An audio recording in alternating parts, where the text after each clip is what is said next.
ce webinaire. Je m'appelle Zoé Luçon. Je représente Anima Investment Network, qui est un réseau international qui a pour mission d'œuvrer à un développement économique durable et partagé dans la région Europe, Moyen-Orient et Afrique. Le réseau Anima, aujourd'hui, c'est 70 organisations membres issues d'une vingtaine de pays, des agences de promotion d'investissement, des organisations de développement économique, des réseaux d'innovation, des réseaux d'investisseurs, des fédérations d'entreprises, des clusters, des instituts de recherche et des institutions internationales. Et nos activités contribuent à deux grands axes stratégiques. D'abord, œuvrer à une contribution croissante des entreprises et des investissements aux objectifs de développement durable et également appuyer le développement de chaînes de valeur méditerranéennes pour créer des liens entre l'Europe, le Moyen-Orient et l'Afrique. Donc, ce webinaire est consacré aux questions de développement durable et de RSE, et en particulier au cadre normatif et au rôle des labels. Il est organisé par Anima dans le cadre du projet EPSOMED. EPSOMED, c'est un projet qui est cofinancé par l'Europe, qui est coordonné par BusinessMed et qui vise à soutenir le développement des liens d'affaires entre les pays de la rive sud de la Méditerranée et leurs homologues en Europe. Quelques bonnes pratiques pour le bon déroulement de ce webinaire. Vous avez une traduction, un interprétariat entre français et anglais. There is an English translation. Please use it. It's available under the small flag. S'il vous plaît, laissez vos micros éteints, à moins que vous ne preniez la parole pendant la session de questions-réponses. Le webinaire est enregistré de façon à ce qu'on puisse ensuite diffuser un replay. Et donc, ces replays sont disponibles à la fois dans la chaîne YouTube d'Anima et aussi sur le site dans la rubrique de la bibliothèque des bonnes pratiques. Quelques dates sur les prochains webinaires. Ça sera dans le cadre du projet Meet Africa, le 22 décembre, sur la mobilisation des compétences et des financements des hauts talents de la diaspora. Puis le 19 janvier prochain, sur l'utilisation du digital pour le financement des entrepreneurs de la diaspora. Et le 23 février, on fera un focus sur la co-incubation. Dernier point technique, s'il vous plaît, utilisez le fil de discussion pour vous présenter. Donnez-nous votre nom, votre organisation et votre pays. Et puis surtout, tout au long de ce webinaire, partagez vos commentaires, vos questions, vos retours d'expérience. Et on se donne rendez-vous à 9h45 pour un quart d'heure de session questions-réponses avec nos intervenantes. Je passe donc au contexte de ce webinaire. Pourquoi parler de RSE et de développement durable? Eh bien, vous le savez, de plus en plus d'entreprises s'engagent dans des démarches de RSE et de développement durable, et la réglementation évolue très, très rapidement sur ces questions, qu'on voit s'inviter de façon de plus en plus visible dans nos quotidiens et dans nos médias. Vous voyez quelques exemples sur ces slides. Aujourd'hui, des projets qui sont dangereux pour nos sociétés ou pour l'environnement sont de plus en plus systématiquement dénoncés. Les grandes manœuvres de greenwashing ne passent plus. Et ça, ça montre bien qu'aujourd'hui, la gravité des enjeux, l'urgence de la situation, elle est reconnue non plus seulement par la simple communauté scientifique et quelques organisations activistes, mais par l'ensemble de la société. Les citoyens, des entreprises pionnières qui s'engagent sur les questions de responsabilité sociale et de transition, nous, acteurs du développement économique, et aujourd'hui, enfin, et on souhaite saluer ça avec ce webinaire, le législateur européen. Donc, le réseau Anima travaille depuis sa création sur ces questions de développement durable. Au-delà d'une simple approche quantitative de l'investissement, quels ont été les montants investis dans les pays sud-méditerranéens, le réseau s'est très vite posé la question de la qualité de l'investissement. Et on a fait le constat d'un vide dans ce domaine. Il manquait un outil pour opérationnaliser la demande, l'injonction même qu'on fait aux investisseurs, aux entreprises, de contribuer au développement durable. Et donc aujourd'hui, et c'est le résultat d'une démarche qui a été initiée il y a plus de 10 ans, Anima lance avec le soutien du projet EPSOMED un outil en ligne, Impact Rating, qu'on présentera lors d'un prochain webinaire début 2023, qui vise à engager les entreprises vers plus d'impact positif pour leur territoire. Donc c'est un outil qui est à la disposition des organisations de soutien aux entreprises, qui permet d'évaluer la performance et l'impact d'une entreprise dans ses dimensions économiques, sociales, environnementales et territoriales. Donc, on y reviendra. Et à cette occasion, on organise donc dans un premier temps ce webinaire pour faire le point sur deux grandes thématiques.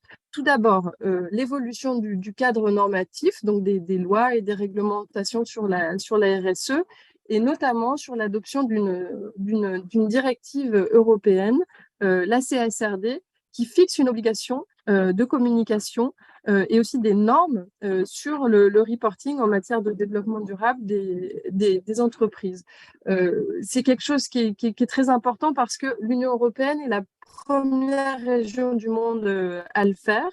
Et donc, c'est une réglementation qui peut à la fois inspirer des pays partenaires, mais aussi, et on va le voir, avoir un impact sur les entreprises, y compris non européennes, à travers les chaînes de valeur.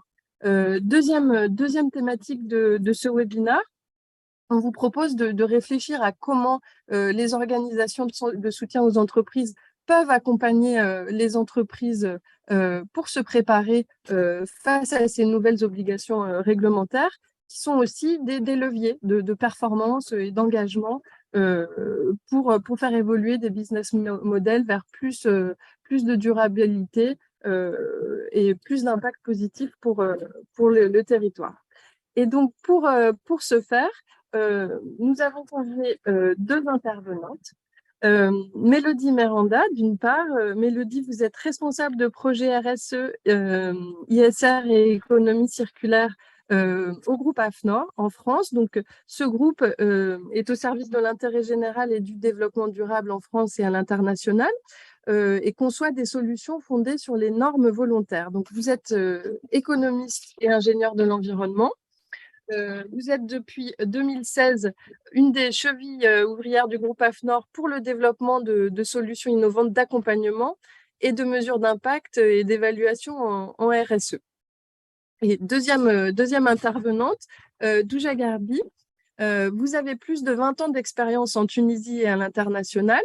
D'abord en tant que serial entrepreneur, vous avez créé et dirigé plusieurs entreprises dans divers secteurs, industrie, services ou commerce. Vous êtes aussi Douja experte, conseillère et mentor, et vous intervenez en tant que spécialiste du secteur privé pour plusieurs organisations internationales. Vous avez cofondé en 2019 l'accélérateur Red Start en Tunisie, dont vous êtes aujourd'hui le CEO.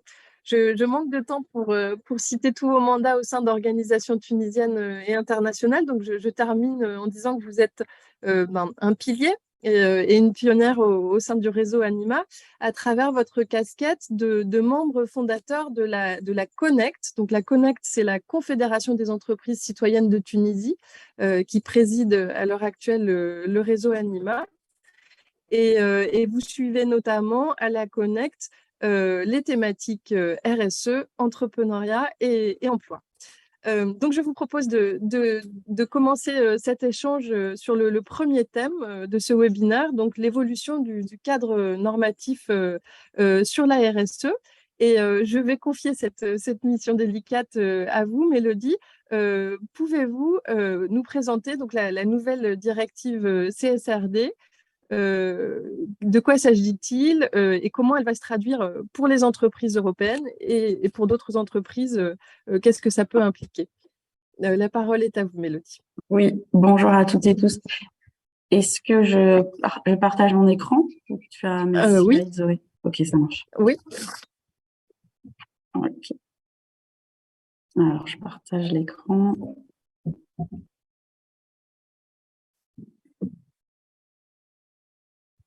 Hop, vous voyez bien tous et toutes? Très bien, oui, merci. Ok. Donc, effectivement, comme Zoé l'a dit en intro, il y a pas mal de choses qui sont en train de bouger à l'échelle européenne, notamment sur ces sujets.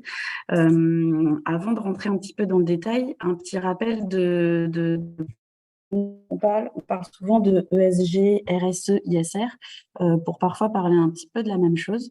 Quand on parle d'ESG, on qualifie la manière dont les investisseurs vont suivre les démarches de développement durable des entreprises en suivant 3 types de critères: les critères environnementaux, les critères sociaux, S, et les critères de gouvernance, G.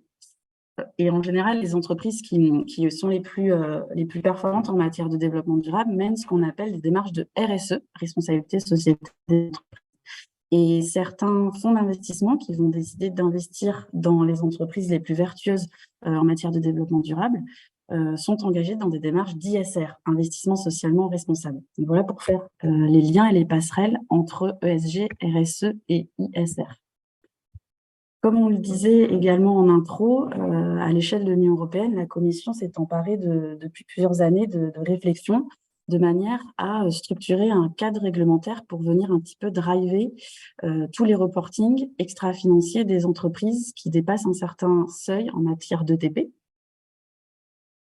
Au centre de ces textes européens, le règlement taxonomie, on va rentrer un petit peu dans le détail après, qui définit une liste d'activités économiques qui sont compatibles avec les ambitions européennes environnementales, et la directive CSRD, pour Corporate Social Responsible Directive, qui définit des objectifs de reporting extra-financier pour un certain nombre de structures juridiques qui dépassent 250 ETP. On va rentrer dans le détail juste après. Aujourd'hui, toutes les entreprises qui dépassent 500 ETP sont soumises à ce qu'on appelle l'obligation de publier une DPEF, pour déclaration de performance extra-financière, dans laquelle elles doivent communiquer un certain nombre d'informations sur leur démarche de RSE. Et dès 2023, cette obligation de publier une DPEF, donc pour toutes les entreprises membres des États membres de l'Union européenne, va se transformer en une CSRD, qui va obliger les entreprises de plus de 250 salariés à effectuer un reporting de durabilité annuellement sur un certain nombre de thématiques qu'on va voir juste après. Le calendrier d'application de cette nouvelle directive européenne sur le reporting extra-financier va être progressif. Dans un premier temps, c'est toutes les entreprises qui sont déjà assujetties à l'obligation qui vont devoir y répondre, donc toutes les entreprises de plus de 500 ETP. Et à partir du 1er janvier 2025, ce sera toutes les autres grandes sociétés de plus de 250 ETP qui dépassent également 40 millions d'euros de chiffre d'affaires et 20 millions d'euros d'actifs au bilan. Et ensuite, à partir de 2026, sur l'exercice 2000, en 2027, sur l'exercice 2026, ce seront toutes les PME cotées de plus de 10 ETP. Ça, c'est important à préciser parce que vont également être concernées toutes les entreprises qui vont générer plus de 100 millions d'euros de chiffre d'affaires dans l'Union européenne et qui ne sont pas forcément européennes. Donc, cette obligation de reporting de durabilité va également concerner des entreprises qui ne sont pas forcément qu'européennes, bien que la directive soit, elle, européenne. À l'écran ici, vous avez l'ensemble des thématiques qui sont concernées par l'obligation de reporting extra-financière. Donc, 3 principales thématiques. Et là, on retrouve, ce qui est intéressant, c'est ce qu'on retrouve les fameux 3 critères ESG, environnementaux, sociaux et de gouvernance. Donc, les entreprises devront communiquer des informations sur la thématique environnementale, sur tout ce qui va relever de l'atténuation et de l'adaptation au changement climatique, les actions qu'elles mènent pour l'eau et les ressources marines, les actions en matière d'économie circulaire, de prévention et de recyclage des déchets, les actions de lutte contre les pollutions et les actions pour la préservation des écosystèmes marins. Sur le pilier social, devront être communiquées des informations sur l'égalité des chances, sur les conditions de travail, sur le respect des droits de l'homme et des libertés fondamentales. Et enfin, sur le pilier gouvernance, devront être communiquées des informations sur le rôle et la composition des organes d'administration, l'éthique des affaires et la culture d'entreprise, les engagements politiques de l'entreprise, donc tout ce qui va être lobbying positif, et la gestion et la qualité des relations avec les partenaires commerciaux, et les systèmes de contrôle interne et de gestion des risques. Donc voilà pour les grandes thématiques sur lesquelles les entreprises vont devoir communiquer des informations pour éclairer l'ensemble des parties prenantes sur la maturité de leur démarche de RSE et de développement durable.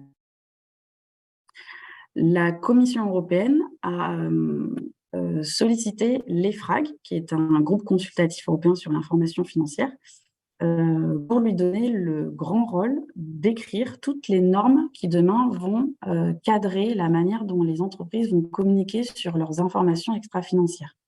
Et donc l'EFRAG a pour objectif et pour mission de rédiger l'ensemble des normes de publication extra-financière que vous avez à l'écran sur les grandes thématiques que couvre la CSRD, donc les questions environnementales, les questions sociales et les questions de gouvernance.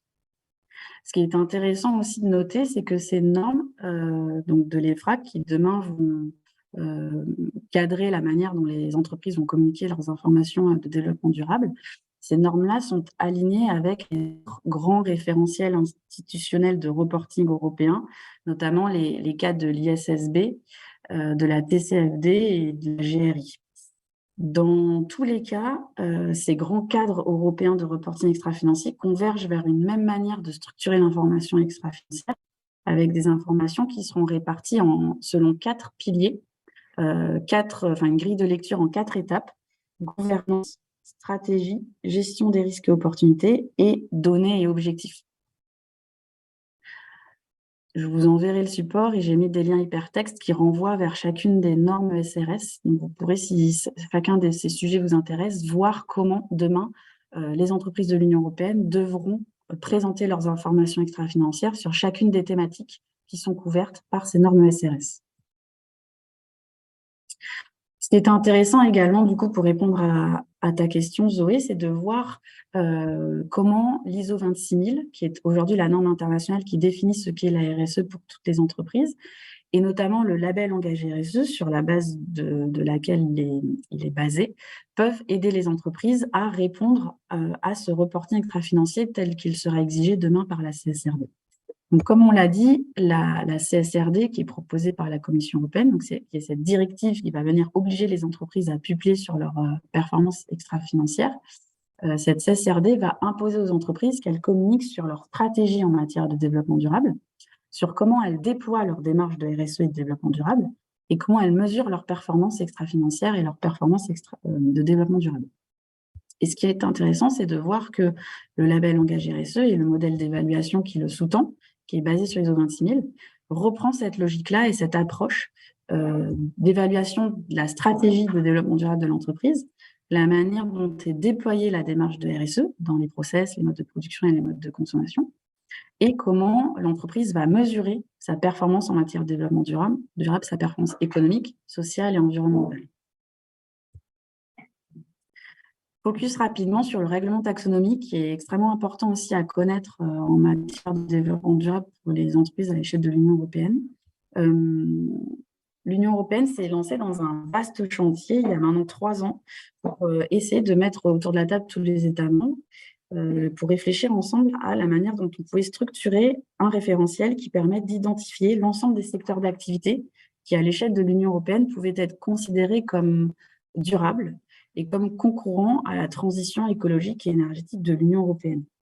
Et donc, c'est ça la taxonomie. C'est une liste de secteurs d'activité considérés par l'Union européenne comme concourant à la transition écologique de l'Union. Donc, cette taxonomie européenne, elle liste un certain nombre de secteurs d'activité, donc plus de 100 activités réparties en 13 secteurs d'activité économique prioritaires. Et l'ensemble de ces secteurs d'activité-là sont du coup considérés comme éligibles pour concourir à la transition écologique et énergétique de l'Union européenne. La taxonomie distingue également 2 notions qui est importante de comprendre et d'avoir en tête pour effectuer son reporting extra-financier. La taxonomie liste l'ensemble des activités qui sont éligibles, c'est-à-dire à partir du moment où vous faites partie des 100 secteurs d'activité répartis dans les 13 activités que j'ai mentionnées sur le slide juste avant, vous êtes automatiquement éligible. Et pour être aligné à cette taxonomie, donc qui est un critère un petit peu complémentaire et supplémentaire au fait d'être éligible, vous devez, en plus d'être éligible, remplir 3 autres conditions, c'est-à-dire contribuer à au moins un des 6 objectifs environnementaux de l'Union européenne, que je vous présente juste après, ne pas, par votre activité, avoir des dommages collatéraux sur les 5 autres objectifs ou sur d'autres objectifs. C'est-à-dire si vous êtes très bon, par exemple, en économie circulaire, mais vous êtes par ailleurs extrêmement émetteur en matière de gaz à effet de serre et que vous avez un impact carbone fort, typiquement, vous ne remplissez pas le critère le critère 2, la condition 2 pour être aligné. Et enfin, troisième condition pour être aligné, il faut respecter les droits de l'homme. C'est-à-dire si vous faites de l'économie circulaire, de la préservation de la biodiversité, tout en exploitant des enfants en Afrique subsaharienne. Donc voilà pour les conditions cumulatives pour être aligné à la taxonomie. Je pense que j'ai fait le tour principalement. Zoé, je peux arrêter mon partage. Très bien, merci beaucoup Mélodie. Donc peut-être juste un petit récap. Pour qui va s'appliquer et à partir de quand, pour que tout le monde ait bien compris cette directive, ça sera en Europe, mais est-ce que ça peut aussi avoir un impact pour d'autres entreprises? Et après, je passerai la parole à Douja pour réagir aussi sur voilà, ce que ça peut impliquer, comment percevoir cette information en Tunisie ou dans d'autres pays de la région. Alors effectivement, à partir de 2026, sur les exercices des activités 2025, ce n'est pas uniquement les entreprises de l'Union européenne qui devront se conformer à cette directive de publication d'informations extra-financières, mais c'est également toutes les entreprises qui ne sont pas forcément européennes, donc les entreprises non européennes, c'est-à-dire qui n'ont pas leurs sièges sociaux basés dans l'Union européenne, mais qui ont une activité qui génère un chiffre d'affaires supérieur à 100 millions d'euros dans l'Union européenne.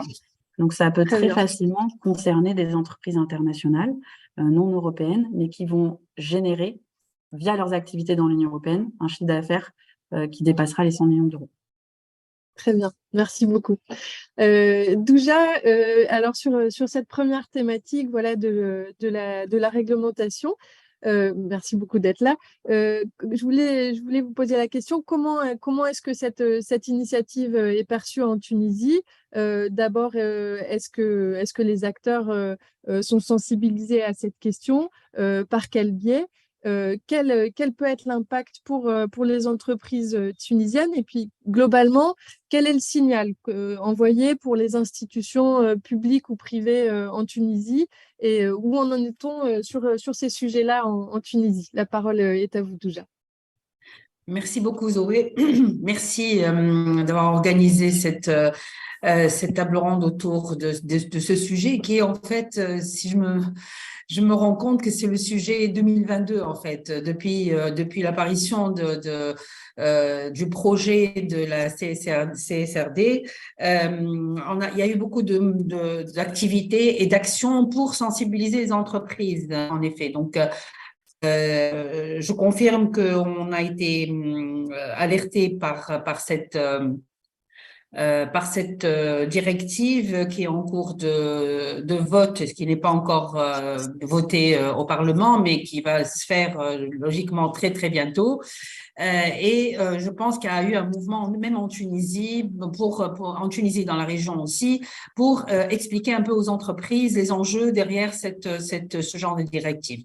Bien sûr, la première réaction, c'est de dire que oui, bien sûr, ça va toucher des entreprises qui sont dans nos pays, dans les pays du Sud, particulièrement celles qui sont dans les chaînes de valeur européennes et qui ont, comme elle a bien dit Mélodie, des chiffres d'affaires, enfin des conditions qui sont déjà c'est-à-dire des conditions et en Europe et pour les entreprises qui sont dans les chaînes de valeur européennes. Et donc, ça va toucher probablement les entreprises qui travaillent dans ces chaînes de valeur qui sont situées, ils sont implantés dans les pays du sud de la Méditerranée et donc dans les pays de la région. Il faut dire que il y a eu il y a eu pas mal d'événements où on a parlé de ça. L'Union européenne ici en Tunisie, la délégation de l'Union européenne a organisé des débats avec le secteur privé justement pour présenter cette directive et la discuter. Il y a aussi le programme MEDEM-SMI, je salue Christophe qui est là, qui a organisé suite à ça un événement régional aussi avec les pays du sud de la Méditerranée pour expliquer, pour discuter de l'impact de ce type de directive. Et je pense qu'il faut en faire beaucoup plus parce que je pense que les gens ne saisissent pas l'ampleur, enfin, la réaction quand on a fait ces événements, c'est de dire oui, mais ce sont des taxes en plus, c'est des barrières à l'entrée en Europe. Comment on va faire pour la rentabilité ou la rentabilité de nos projets, comment on va se positionner en termes de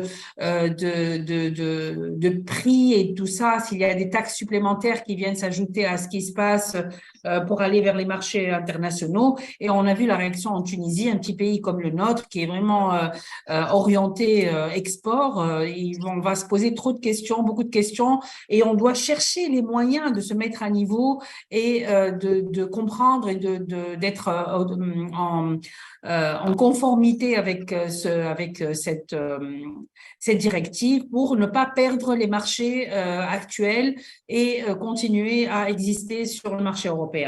Oui, il y a beaucoup à faire. Je pense que c'est pas assez. Hein. On a fait j'ai cité quelques initiatives qui ont été faites pour sensibiliser les entreprises, mais je pense qu'il faut faire encore plus. Il faut suivre un petit peu ce qui se passe, comment ça va évoluer. Que l'implantation, on parle de 2023, mais encore 2 ans pour se préparer. Donc, c'est peut-être l'occasion pour se préparer. Il ne faut pas se prendre à la dernière minute. Et puis, il faut trouver aussi les moyens de se mettre à niveau par rapport à ça. Je pense qu'il y a beaucoup de demandes auprès des entreprises, auprès de l'Union européenne en général, pour dire est-ce qu'il y a moyen de nous soutenir pour mettre les entreprises à niveau et pour qu'elles soient préparées à ce type de restrictions enfin je veux pas dire restrictions, mais être à niveau vraiment par rapport à cette directive et à ces normes-là, à cette réglementation. J'ajouterais à cela le fait que aujourd'hui on cherche et c'était un sujet qui a été débattu cette semaine avec la délégation de l'Union européenne en Tunisie sur tout ce qui est empreinte carbone et comment calculer son empreinte carbone et vraiment se préparer aussi à cette taxe carbone qui se met à la frontière de l'Europe.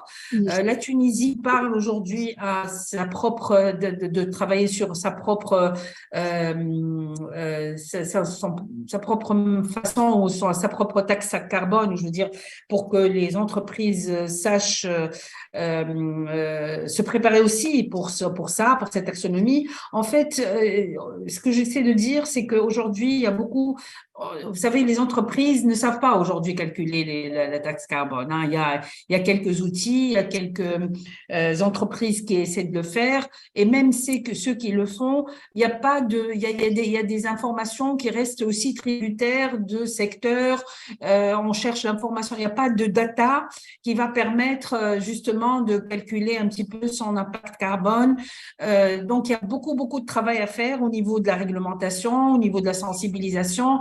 Et pas mal de choses qui doivent se faire au niveau public et privé pour comprendre et pour pouvoir se mettre réellement à niveau. Je répète encore ce mot parce que c'est une mise à niveau. Apprendre à mesurer son impact carbone n'est pas donné aujourd'hui. Il va falloir que les entreprises, qu'il y ait des formations, qu'il y ait de l'accompagnement d'entreprises pour qu'elles sachent se mettre à niveau par rapport à ces réglementations-là et ne pas être en dehors au risque de perdre les marchés qu'elles ont aujourd'hui les entreprises dans les chaînes de valeur européennes et sur le marché européen.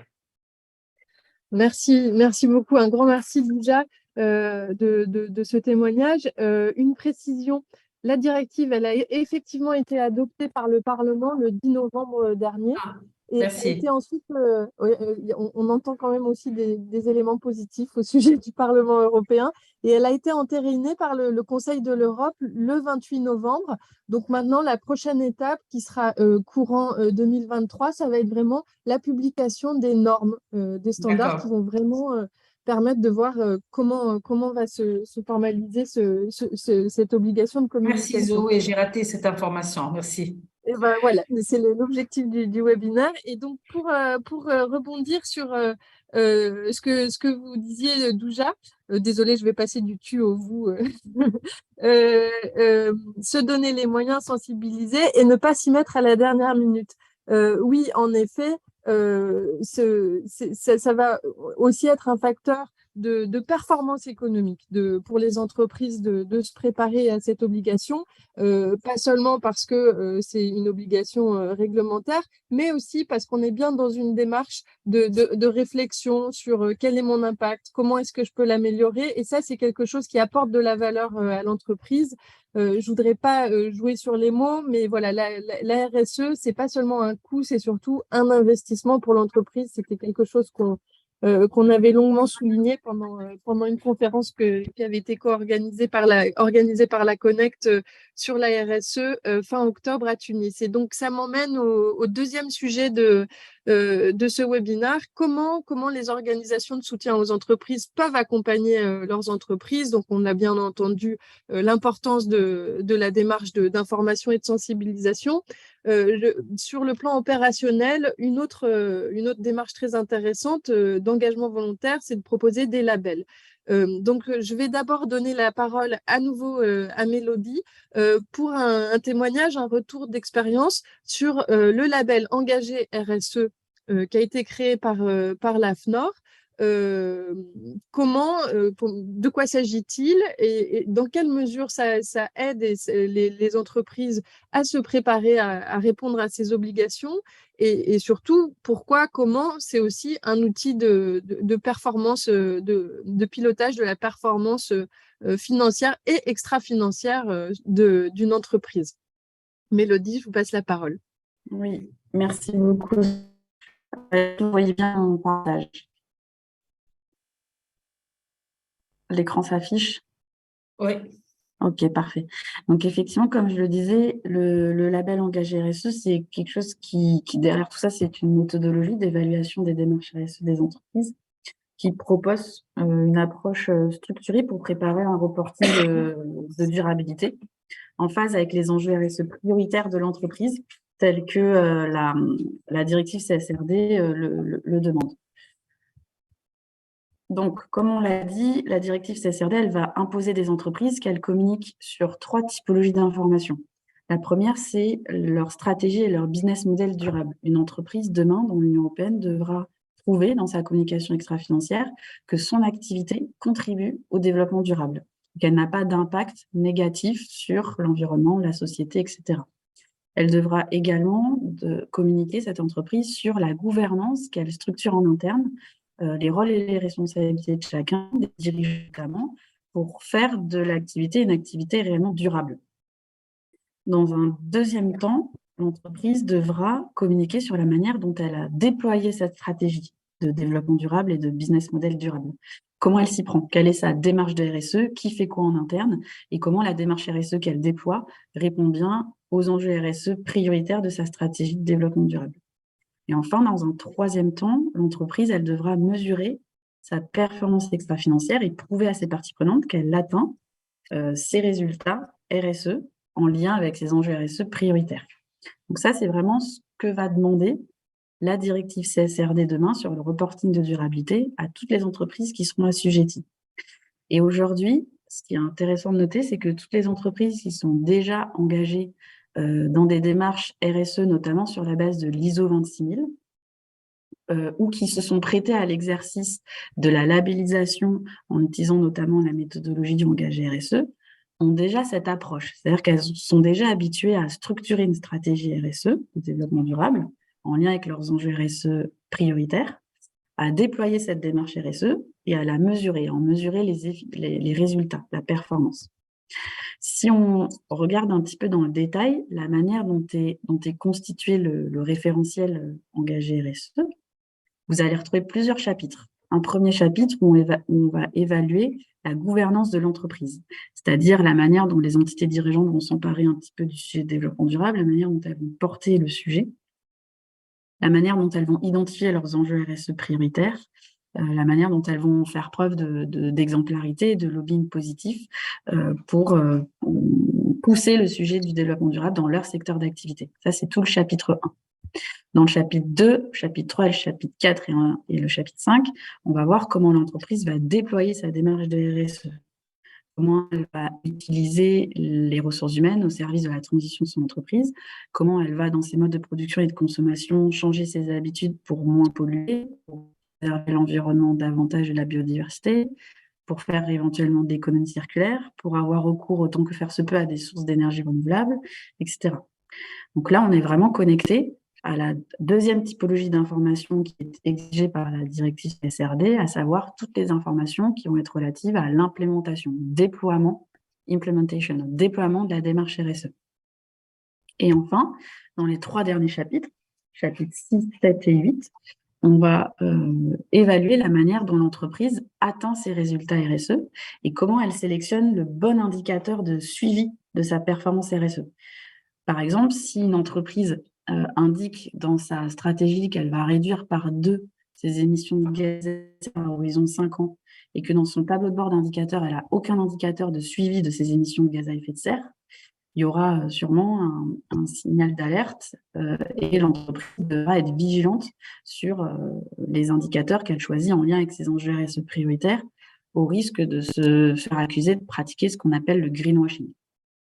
Donc voilà comment on peut utiliser l'ISO 26000 et la langage RSE notamment pour être en phase avec les attentes de la directive européenne sur le reporting de durabilité. Ensuite, je vous mettrai à disposition ces slides, mais je ne vais pas rentrer dans le détail parce que ces slides font le lien très concret entre les différents critères d'évaluation du label engagé RSE et l'ISO 26000 avec l'ensemble des éléments qui sont demandés par les fameuses normes ESRS de la directive CSRD. Donc, je vous remettrai à disposition ces slides si ces liens vous intéressent. Voilà. Merci beaucoup. Et donc, pour les entreprises, un petit retour d'expérience des entreprises qui se sont engagées dans cette labellisation, quel est l'impact? Alors, les entreprises aujourd'hui qui sont engagées dans des démarches de structuration de démarches RSE sur base d'ISO 26000 et qui ont adopté cette approche, ce triptyque stratégie, déploiement et mesure des résultats, sont prêtes pour répondre aux obligations réglementaires de demain sur le reporting extra-financier au sein de l'Union européenne et donc n'auront pas vraiment de mal à remplir les attentes de la directive sur ce sujet-là. On n'a pas encore vraiment de retour terrain parce que la directive sera officiellement, les premiers reportings extra-financiers des entreprises sur la base de cette directive ne seront publiés que courant 2023 sur l'exercice 2022. Donc, on pourra vraiment voir courant 2023 dans quelle mesure les entreprises se sont bien appropriées cette logique en triptyque stratégie, déploiement et mesure des résultats. Et on pourra faire un REX un peu plus opérationnel mi-2023. Et je vois juste qu'il y a une question dans le chat à laquelle je peux répondre tout de suite, à moins qu'on attende la fin. Oui, on va. Et juste pour prolonger ma question aussi sur l'impact plus global, pas seulement en anticipation de la législation, mais qu'est-ce que ça apporte à une entreprise de s'engager dans une démarche de type label. Ouais. Alors ça, c'est sûr que c'est que des bénéfices. D'une part, en interne, ça va lui permettre d'améliorer sa démarche de RSE, d'avoir un cap et un cadre méthodologique pour structurer, déployer et améliorer sa démarche de RSE. Ça, c'est pour tous les bénéfices internes. Et après, il y a des bénéfices externes qui sont plus macro, qui vont être d'ordre stratégique pour l'entreprise aussi aujourd'hui, ce qu'on a dans l'Union européenne et qui plus est en France, un gros problème, vous en avez peut-être entendu parler, de fuite des talents, fuite des cerveaux, on appelle ça, où les jeunes diplômés des grandes écoles préfèrent aller trouver des boulots à l'étranger parce qu'ils sont mieux payés ou plus attractifs. Et donc, les entreprises françaises ont un réel enjeu de conserver ces talents sur le territoire français. Et donc, très souvent, les jeunes diplômés préfèrent candidater dans des entreprises qui sont engagées dans des démarches de développement durable et qui le prouvent et qui le montrent. Et donc, c'est vrai qu'être engagé dans des démarches de ce type, de labellisation RSE, peut permettre à l'entreprise de valoriser sa marque employeur, son image de marque, pour fidéliser ses collaborateurs et être plus attractif. Et ça, c'est qu'un premier bénéfice. Puis ensuite, il y a d'autres bénéfices qui sont aussi Mm. économiques. Aujourd'hui, Mm. vous n'avez pas un appel d'offres ou un cahier des charges de grand donneur d'ordre qui ne mentionne pas des critères RSE, ESG ou de développement durable. Et Mm. donc, pour pénétrer des marchés et s'inscrire dans des filières, il faut pouvoir valoriser ces démarches de développement durable. Très Et bien. via les... Je propose qu'on réponde à la question sur le reporting gris tout à l'heure dans la session de questions-réponses pendant notre dernier quart d'heure d'échange. Et donc, je voudrais poser la même question à Douja.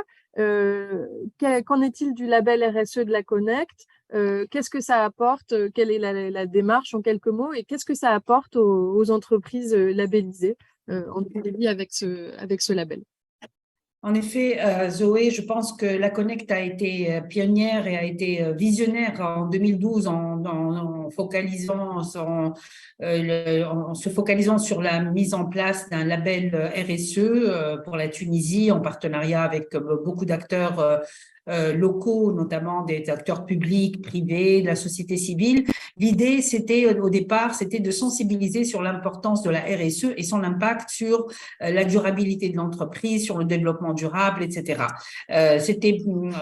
Quand on a commencé à sensibiliser, nous avons entre-temps fait au moins 8 conférences RSE sur le sujet pour discuter un petit peu, pour vulgariser ce concept de RSE, de responsabilité sociétale de l'entreprise et de son impact. Surtout, on veut parler, mais vraiment d'impact sur la durabilité de l'entreprise et sa performance. Donc, quand on a commencé à le faire, c'était vraiment un truc qui n'était pas très connu. Les entreprises posaient la question, mais c'est quoi cette RSE? Et quand on explique, ils disent, mais ah oui, c'est vrai, on fait de telle ou telle action, mais on se rend pas compte, on savait pas que ça s'inscrivait sous quelque chose qui s'appelle RSE. Donc, on a travaillé sur un label qui voulait être vraiment très, très, très simple, adapté à toute taille d'entreprise, tout secteur, etc. Et on a fait un label à 3 niveaux, un label bronze, argent et or pour donner la possibilité à toutes les entreprises, quelle que soit leur taille, de mettre le pied dans la RSE et à commencer à structurer une démarche, une politique RSE au sein de l'entreprise, sans obligation vraiment très, très contraignante. Et voilà, pour dire que le bronze, c'est vraiment, on peut pas, il faut que ce soit complètement en ligne avec la réglementation locale au travail de l'entreprise, mais aussi mettre en place des premières démarches de structuration d'action et à 4 niveaux: économique, social et sociétal, environnemental et bonne gouvernance. Sachant qu'au départ, quand on a commencé, on s'est basé sur l'ISO 26000 qui venait de sortir, mais qui n'est pas certifiable, et on s'est dit, on va s'adosser aux cela pour faire une charte de l'entreprise citoyenne et sur laquelle la Connect communique énormément auprès de ses membres. Et ensuite, on a fait un référentiel axé sur ces 4 dimensions-là avec avec des exigences qui sont différentes d'un label à un autre pour arriver au label or qui parle de performance, de l'excellence en termes de RSE et qui exige justement un certain reporting. Donc, aujourd'hui, c'est vrai que la labellisation coûte quand même un petit peu. Il y a de l'accompagnement qui doit se faire, etc. Nous avons le groupe Veritas qui certifie notre label RSE et on a à peu près 8 entreprises qui sont labellisées, publiques et privées. Nous avons labellisé la CDC, la Caisse de dépôt et de consignation tunisienne. On a de grands groupes qui sont dans des secteurs comme la chimie, et on a aussi de petites entreprises dans les secteurs des services qui ont été intéressées et qui ont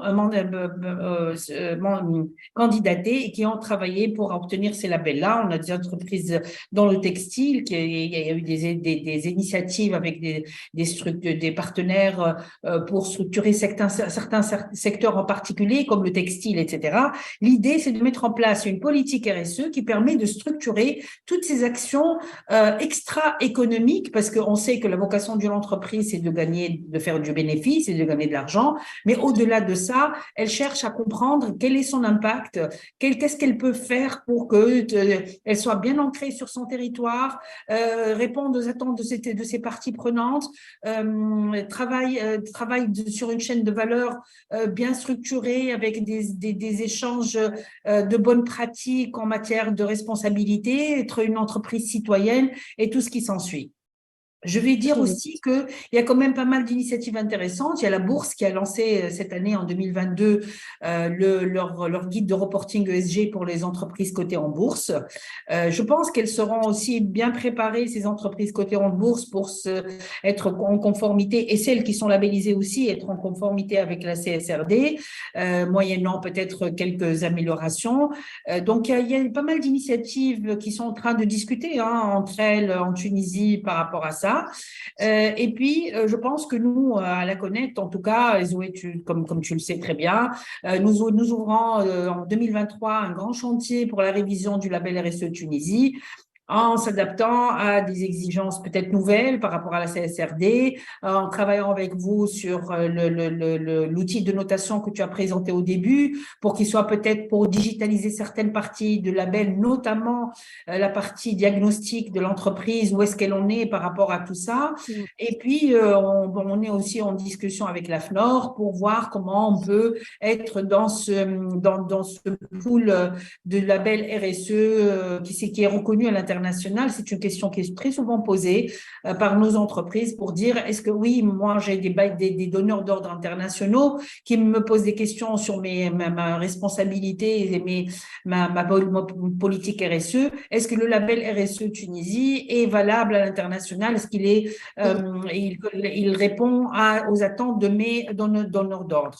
Donc, voilà, ce serait peut-être une bonne chose de mettre un petit peu ce label qui date quand même d'une bonne dizaine d'années à niveau et qu'il soit adapté à toutes ces nouvelles réglementations, toutes ces nouvelles exigences, et continuer à le promouvoir, parce que c'est ça aussi, c'est que les entreprises aujourd'hui, ils doivent comprendre que quand on a commencé, c'était un luxe quelque part, comme il disait. Aujourd'hui, ça ne l'est plus, c'est un must, et ils doivent regarder ça de plus près et s'intéresser beaucoup plus pour qu'ils soient en conformité au niveau international et ne pas perdre de marché à l'international. Voilà. Merci beaucoup Douja. Donc ce dernier point anticipe sur la question que j'avais sur la pertinence de l'échelle internationale. Je propose qu'on y revienne maintenant dans ce temps d'échange et peut-être que voilà, Mélodie pourra nous dire quelques mots sur Responsibility Europe, mais je souhaiterais d'abord donner la parole à Christophe Malherbe qui a partagé un petit témoignage dans le chat pour peut-être en dire un peu plus en quelques mots sur le projet Embedded SMEs, parce que je pense à nos participants. Voilà, c'est le moment d'interpeller Christophe Malherbe si vous identifiez des besoins dans vos pays sur ces sujets-là. Christophe Malherbe, si vous le voulez bien. Oui, bonjour à tous. Bonjour Zoé, merci de me proposer de prendre la parole. Donc, en fait, nous sommes un projet régional de l'Union européenne et notre vocation, c'est d'essayer d'améliorer l'environnement des affaires pour les PME, notamment, sur deux aspects, l'accès au financement et l'internationalisation. Donc, l'internationalisation et même, je dirais, l'accès au financement, puisque Douja a mentionné la bourse de Tunis qui est en train justement de mettre des standards en place, qui a lancé ces standards. Ces deux thèmes-là sont impactés, je dirais plus directement qu'indirectement, par l'évolution réglementaire et normative qu'on est en train de voir se mettre en place en Europe et évidemment avec un impact sur les chaînes de valeur du voisinage. Nous, notre programme, nous couvrons le voisinage sud, c'est-à-dire 8 pays du sud méditerranéen, du Maroc à la Jordanie, voilà, sans rentrer dans le détail. Et nous avons organisé avec la délégation de l'Union européenne à Tunis, mais une action régionale justement pour soulever ce point-là et se poser la question de savoir quel sera l'impact, impact en matière de contraintes, mais aussi impact en matière d'opportunités. Et bon, je ne vais pas être très long, mais la conclusion de ce dialogue qui me semble extrêmement importante, et merci d'ailleurs d'organiser ce dialogue aujourd'hui, et on j'entends beaucoup la voix du secteur privé qui prend l'initiative, qui est très actif en la matière. Mais nous sommes plus un programme donc environnement des affaires et donc nous nous adressons plus au secteur public. Et je pense qu'il est très important que le privé et le public avancent de concert. Parce qu'on a le sentiment parfois que le privé est plus en avance que le public sur ces questions-là. Et la question qu'on doit se poser, c'est de savoir si dans les stratégies d'attraction des IDE, ça c'est Anima, c'est notre métier depuis l'origine, ou de l'internationalisation, est-ce qu'on ne devrait pas intégrer ces aspects-là plus profondément dans les stratégies nationales et se poser la question de savoir si les institutions qui sont en charge de la mise en œuvre de ces mesures ont les capacités. De notre point de vue, non, il y a encore un gouffre immense parce que les choses vont très vite, les choses s'accélèrent.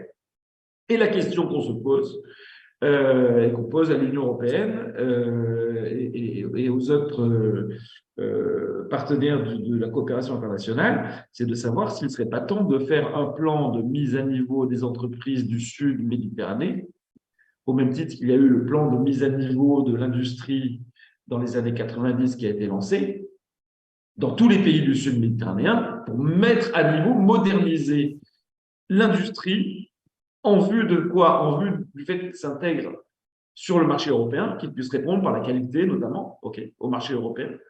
Mais est-ce qu'on n'est pas face exactement au même dilemme 25 ans après?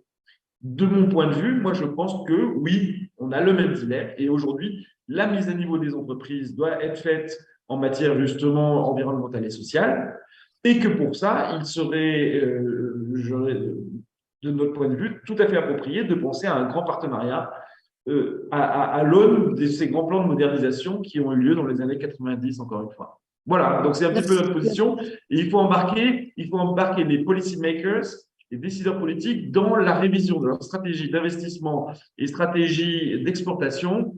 Il y a un gros travail à faire pour intégrer cette dimension-là. Voilà, merci. Merci beaucoup. Merci beaucoup de ce témoignage et puis cette interpellation.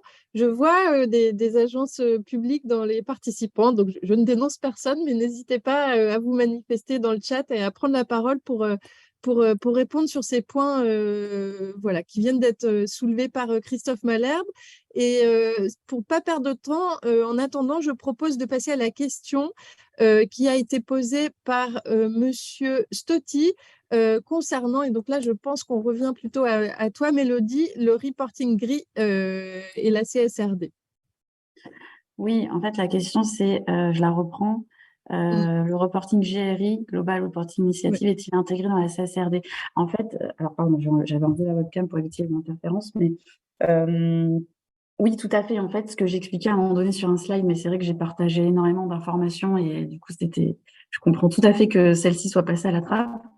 La Commission européenne, avec le Parlement européen, ont bien prévu, dans le cadre de la CSRD, de faire le lien avec tous les dispositifs existants en matière de reporting extra-financier, dont la GRI. La GRI propose effectivement déjà un cadre. Alors, la GRI, pour information et pour que tout le monde comprenne de quoi on parle quand on parle de GRI, donc Global Reporting Initiative, la GRI propose un cadre pour toutes les entreprises qui souhaitent publier un rapport extra-financier, un rapport RSE, un rapport de développement durable. Et effectivement, la GRI est en train d'intégrer à sa version de cadre, à son cadre, la structuration de la CSRD. Donc en fait, demain seront alignés la CSRD, la GRI et d'autres grands référentiels plus ou moins réglementaires, plus ou moins institutionnels, qui cadrent les reportings extra-financiers des entreprises de manière à ce que tous ces référentiels convergent vers la même méthodologie de communication des informations et donc les mêmes trames de rapports extra-financiers des entreprises. J'espère que ça répond à votre question, Mohamed. Sinon, voilà, n'hésitez pas à reprendre la parole. Merci beaucoup, Mélodie. Une deuxième chose, voilà, la question de la reconnaissance internationale des labels. Quand on a commencé à Anima à travailler sur ces questions, Emmanuel Noutari, le délégué général d'Anima, avait eu l'idée d'un passeport RSE. Je suis labellisée RSE Maroc. Et mon entreprise travaille à l'export en Tunisie ou en Égypte. Est-ce qu'on ne peut pas inventer un mécanisme de reconnaissance mutualisée? Et donc là, voilà, un outil une initiative qui a été développée par AFNOR nous semble tout à fait pertinente et intéressante. Donc, Responsibility Europe. Mélodie, si tu veux nous en dire quelques mots, s'il te plaît. Oui, merci Zoé de me donner l'opportunité d'en parler. En effet, ça fait 1 an que le groupe AFNOR a lancé cette initiative. On est parti d'un constat un petit peu, entre guillemets, négatif en France, qui est que comme l'ISO 26000 n'est pas une norme certifiable, ça a laissé la porte ouverte à la démultiplication de signes de reconnaissance, de labels, d'indices, de trophées. Complètement différents en matière de RSE, tous n'ayant pas les mêmes niveaux de rigueur et de robustesse. Et donc, tout ça alimentant un petit peu scepticisme de la part de toutes les parties prenantes qui ne demandent qu'une chose, c'est identifier les entreprises matures en matière de RSE et donc identifier les bons labels RSE. Et donc, face à ce constat, le groupe AFNOR a décidé il y a 1 an effectivement, de lancer l'initiative Responsibility Europe, qui est ni plus ni moins qu'un mouvement européen de labellisateurs RSE, proposant des labels RSE crédibles et robustes, sur la base de plusieurs critères, notamment le fait que des évaluations, les audits RSE se passent sur site, et pas à distance, et que les auditeurs RSE soient formés sur la base de dispositifs de formation transparents et sérieux, et que ce ne soient pas des gens qui ne connaissent pas le sujet de la RSE et qui soient basés très loin. Voilà. Donc l'idée, c'est ça. Responsibility Europe, c'est fédérer à l'échelle de l'Union européenne différents labels RSE, suisse, luxembourgeois, français, espagnol, italien, demain canadien, pour faire la part belle aux dispositifs de labellisation qui sont considérés comme robustes. Très bien. Voilà. Et donc demain, peut-être aussi Tunisie, on va y travailler, notamment dans le cadre du projet Cluster for Green. Est-ce qu'on a répondu à l'autre question qui avait été posée sur jusqu'à quel niveau des filiales et des succursales étrangères d'entreprises françaises la démarche fait sens? Alors ça, c'est une très bonne question. C'est pas encore très clair dans la directive. Il y a beaucoup de choses qui sont encore un peu floues et qui vont être clarifiées dans les prochains mois. Globalement, la directive autorise toutes les maisons mères qui ont des filiales à exempter en fait de cette obligation les filiales dès lors que les filiales font remonter au siège l'ensemble de leurs informations et le siège consolide et communique pour l'ensemble de ses filiales. Alors, je ne sais pas si ma réponse est claire, mais grosso modo, pour tous les groupes qui sont multi-activités et polyfiliales, on va dire, multifiliales, les filiales peuvent ne pas, elles, être concernées par l'obligation de faire leur propre reporting dès lors qu'elles transmettent au siège, à la maison mère, les informations de développement durable les concernant, et dès lors que la maison mère communique dans le cadre de son rapport groupe l'ensemble des informations qui vont concerner l'ensemble de ses filiales. Néanmoins, je pense que dans tous les cas, même si la directive prévoit cette possibilité, c'est-à-dire qu'elle prévoit pour les filiales qui remontent les informations à leur groupe de ne pas faire leur propre reporting. Et dans tous les cas, si on est une entreprise qui n'est pas assujettie à la directive telle que les seuils le prévoient, je pense qu'il est quand même intéressant en tant qu'entreprise de se prêter à l'exercice du reporting de durabilité, même si on n'est pas assujetti, puisque de toute façon, je pense que dans les années qui viendront, l'obligation de reporting extra-financier s'élargira à l'ensemble des entreprises, quelle que soit leur taille, quelle que soit leur structure juridique, quel que soit leur pays d'implantation. Donc, même si à horizon 4-5 ans, on n'est pas assujetti à la réglementation telle que c'était prévu, il est fort possible qu'on le soit à moyen terme. Donc, autant commencer à se préparer dès maintenant. Très bien. J'espère que ça répond à la question qui avait posées. Sinon, n'hésitez pas à vous manifester dans le chat. Je vais partager un dernier témoignage qui va vous laisser encore quelques instants si vous souhaitez prendre la parole pour répondre à l'interpellation de Christophe Malherbe sur voilà, quand est-ce qu'on intègre ces questions dans les stratégies d'attractivité. En effet, c'est quelque chose qui est dans la feuille de route d'Anima et le programme de travail de ces prochains mois, notamment avec le soutien du projet EPSOMED. Et donc, pour l'utilisation de cet outil en ligne Impact Rating, on en a discuté au cours d'une académie la semaine dernière à Marseille avec de nombreuses organisations en Tunisie, en Jordanie, au Maroc, en Algérie, enfin dans plusieurs pays.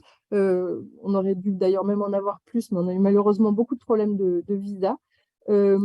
Et à titre d'exemple, en France, donc c'est stratégique. Oui, je vois la réaction de Doujal et voilà, on espère que ces problèmes de visa seront moins prégnants en 2023. Pour donner des exemples concrets, on voit que cette question, elle arrive maintenant vraiment au cœur de la stratégie de nombreuses organisations. Et donc en France, par exemple, on a une réflexion, on mène la réflexion et on en discute en ce moment avec Business France et à l'échelle nationale et puis à l'échelle régionale avec Rising Sun et Provence Promotion qui souhaitent se doter d'outils comme ça qui vont permettre de suivre l'impact des entreprises, que ça soit pour pouvoir moduler une aide qu'on fournit à des projets d'entreprise, que ce soit pour organiser plutôt des actions type award d'investisseurs. Voilà, donc c'est quelque chose qui est très haut dans la priorité des membres du réseau d'Anima. Je vais partager mon écran pour vous saluer.